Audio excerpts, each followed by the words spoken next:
This is like Steve Harvey telling people he used to be homeless. That's my story. That's not his story. Steve Harvey wasn't never homeless. When Mark Curry was touring with him 25 years ago, he was making $3,000 a show in cash and doing 5 shows a week.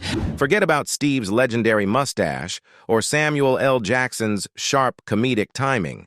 Katt's claiming Steve's rise to fame might not be as squeaky clean as it looks. Hollywood's buzzing with drama, and it's all centered around Samuel L. Jackson and Steve Harvey. You'd think these two legends would be cool, right? Nope, there's major tension brewing between them. And now everyone's asking, what's Steve Harvey hiding that's got Samuel L. Jackson so riled up? The Def Comedy Jam 25th Anniversary Special was a night to remember, packed with some of the biggest names in comedy. Legends filled the room, and the air was thick with anticipation. Among all the jokes and applause, one question seemed to be on everyone's mind.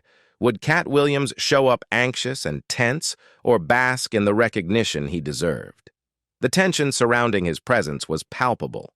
But that wasn't the only drama of the night.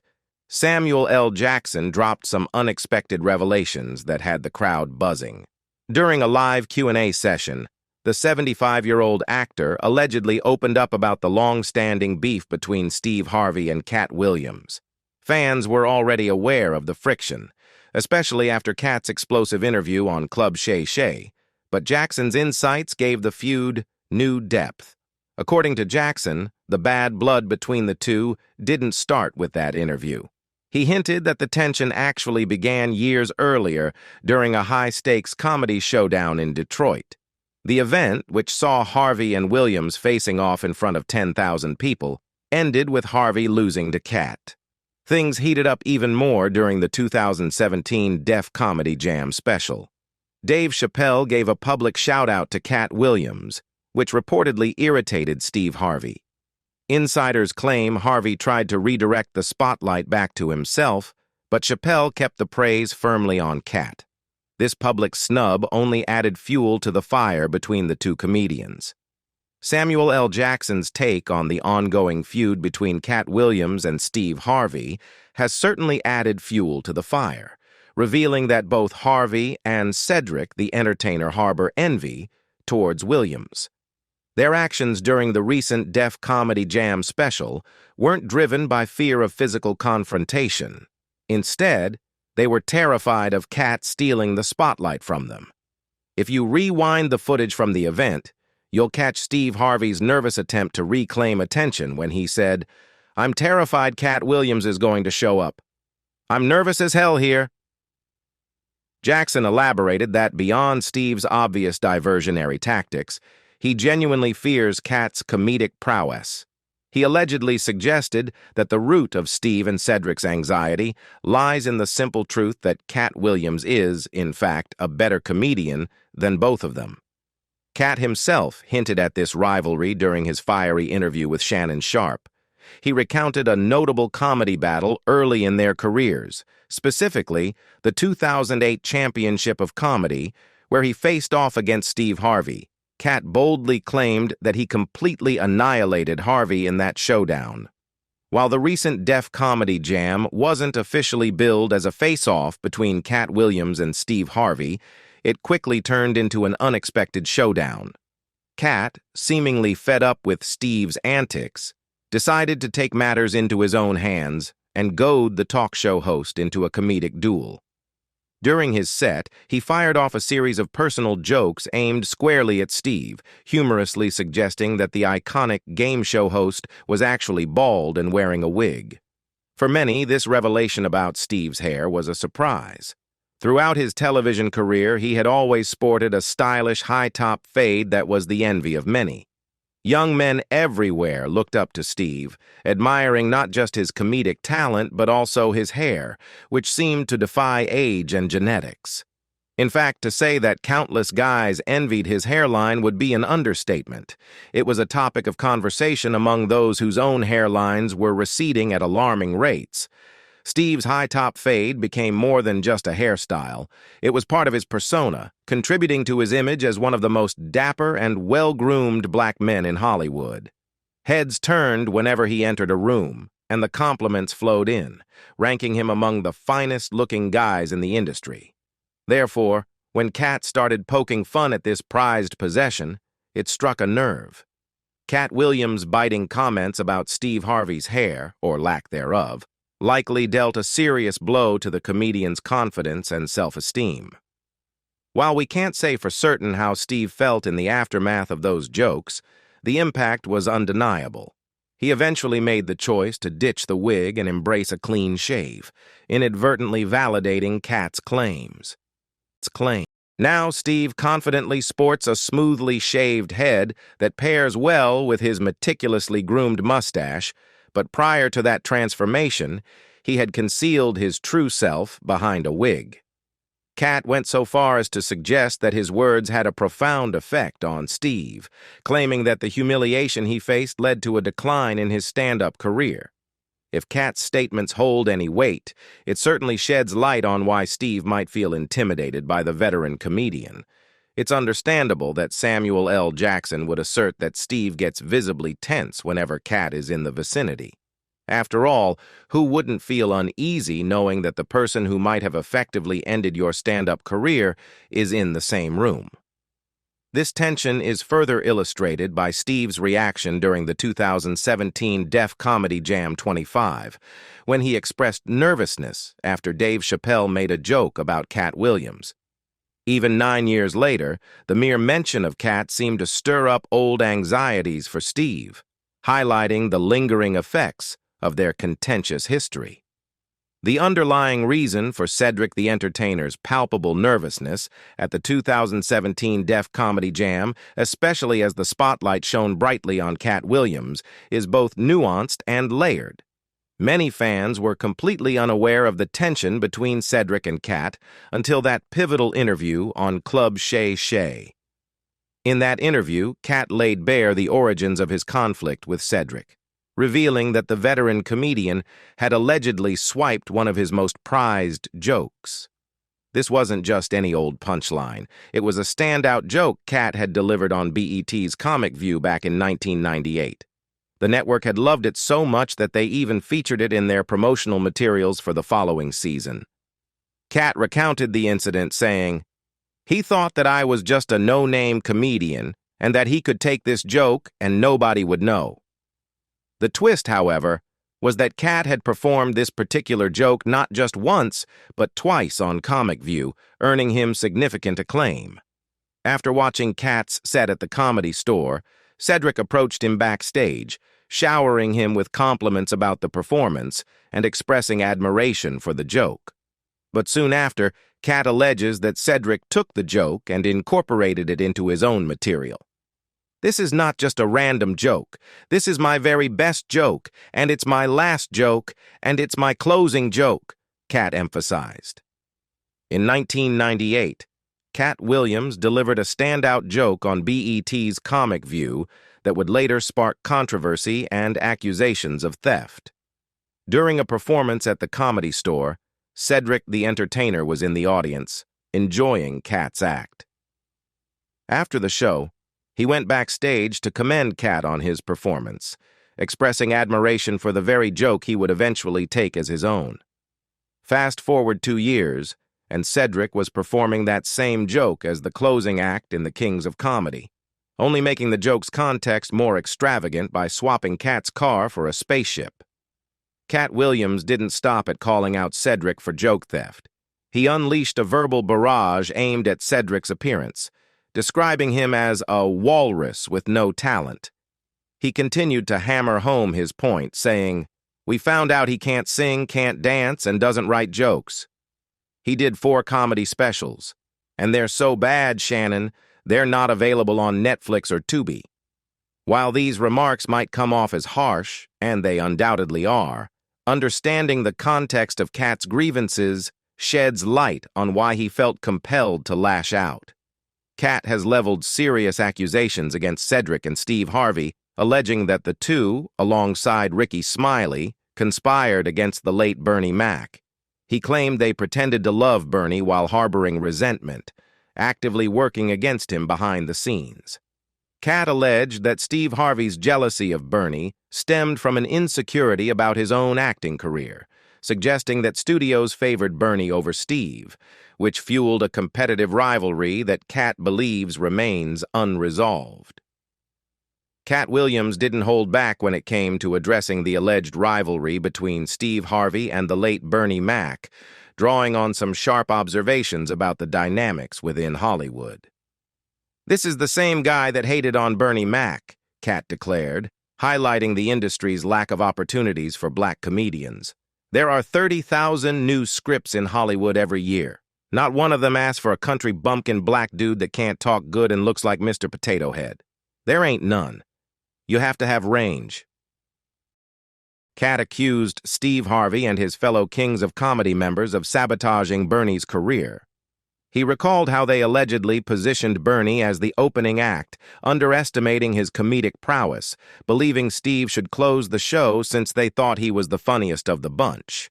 However, in a twist of fate during the editing of their performance footage, producers recognized the undeniable talent of Bernie Mac, ultimately shifting his segment to the end of the show. At first, Katt's claims seemed outlandish, but they gained credence when DJ Ed Lover, a close friend of Bernie Mac, corroborated the story. Lover recalled Bernie confiding in him about Steve's supposed underhanded tactics. "The stuff that Katt Williams said about Steve Harvey calling to try to get Bernie's role in Ocean's 11 and that kind of stuff, Bernie told me out of his own mouth," Lover stated. "I believe Bernie Mac when he said Steve Harvey hated on him."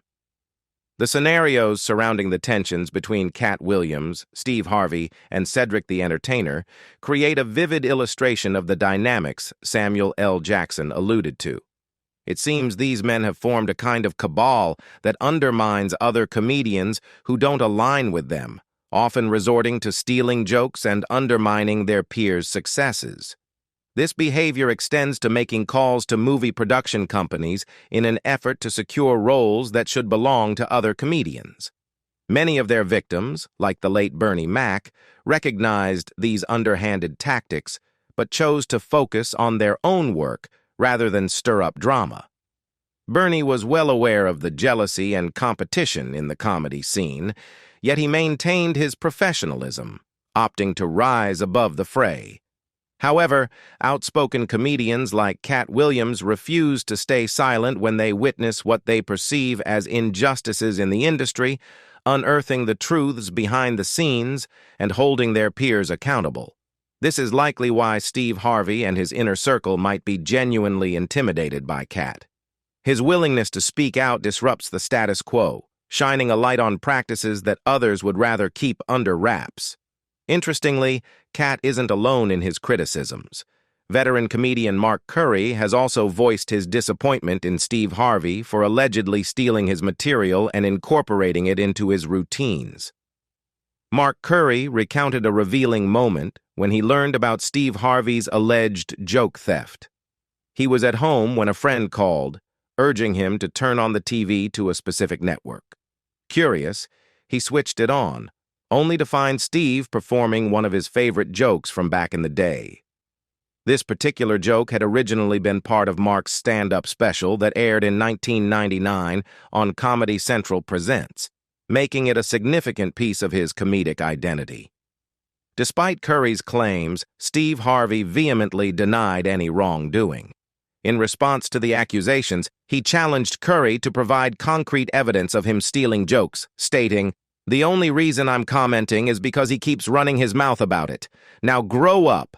I never stole a joke in 35 years. Come to me like a man and tell me what the joke is." However, fans of Mark Curry quickly rallied to his defense, digging up the specific joke in question and confirming that Steve had indeed lifted it. The routine centered around a Halloween theme, where Mark humorously described how, growing up in a financially struggling household, he and his family had to get creative with their costumes. Interestingly, Steve had seemingly performed a similar version of the joke on his talk show Little Big Shots, sharing anecdotes about his own childhood and the amusing Halloween costumes his family had to make do with due to their lack of funds. In a candid interview with Willie D on his podcast, Willie D Live, Mark Curry opened up about his feelings regarding Steve Harvey's alleged joke theft. Curry asserted that Steve's motivation for swiping his material wasn't financial gain, but rather a desire to emulate him, to be more like Mark Curry.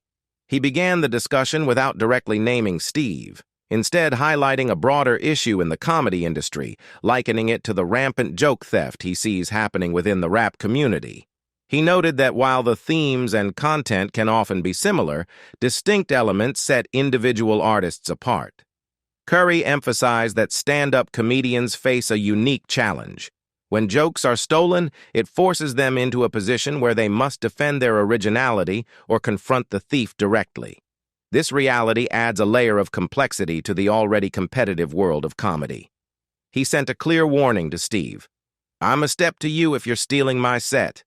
"F you," he declared, clarifying that while he might confront someone about stealing his material, it doesn't have to escalate into a physical altercation. During the interview, Curry expressed his pride in crafting his own jokes, striving to explore topics that differ from those tackled by other comedians. This commitment to originality not only fuels his creativity, but also makes it easier for him to identify when his routines have been appropriated. He explained that his jokes are unique and not akin to others. Mark Curry didn't hold back when discussing the situation with Steve Harvey, labeling the alleged joke theft as a bitch move. He considered the possibility that maybe Steve wasn't directly stealing his material, but suggested that one of Harvey's writers might be behind it. However, he was quick to clarify that the truth was clear to everyone in the comedy world. "We all know whose material it is. It ain't about the money," he emphasized, pointing out that the issue ran deeper than financial motives. Curry further reflected on Steve's wealth, asserting, "Harvey got enough money so it looks like you want some of me. You want to be me, therefore you ain't got enough money." He took pride in his experience and contributions to comedy, saying, "I look at it like that's all right, boy. I'm a G in the game. You want to be me? You want my style."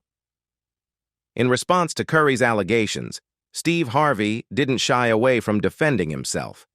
He urged Mark to grow up and stop fabricating stories, insisting that he hadn't been on stage in years, claiming he hadn't performed stand-up since 2015.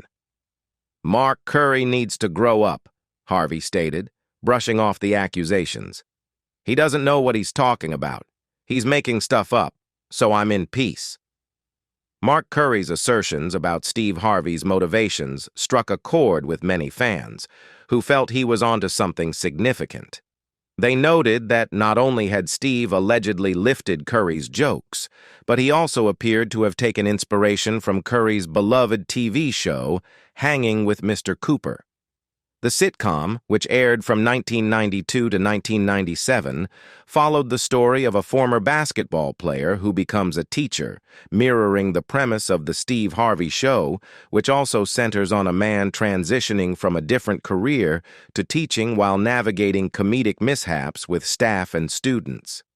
Katt Williams echoed these fan sentiments during his interview with Shannon Sharpe, asserting that Steve Harvey had closely modeled his sitcom after Hanging with Mr. Cooper. He didn't hold back, saying, "The same Steve that went to go watch Mark Curry do his whole sitcom and then stole everything Mark Curry had." Williams took it a step further by suggesting that Harvey even plagiarized Curry's signature style, specifically calling out the high-top fade haircut that had become a trademark for both men. He joked, "You know that famous high-top fade haircut that we spoke about earlier in the video? Now Steve got a sitcom where he's the principal and he wears a suit.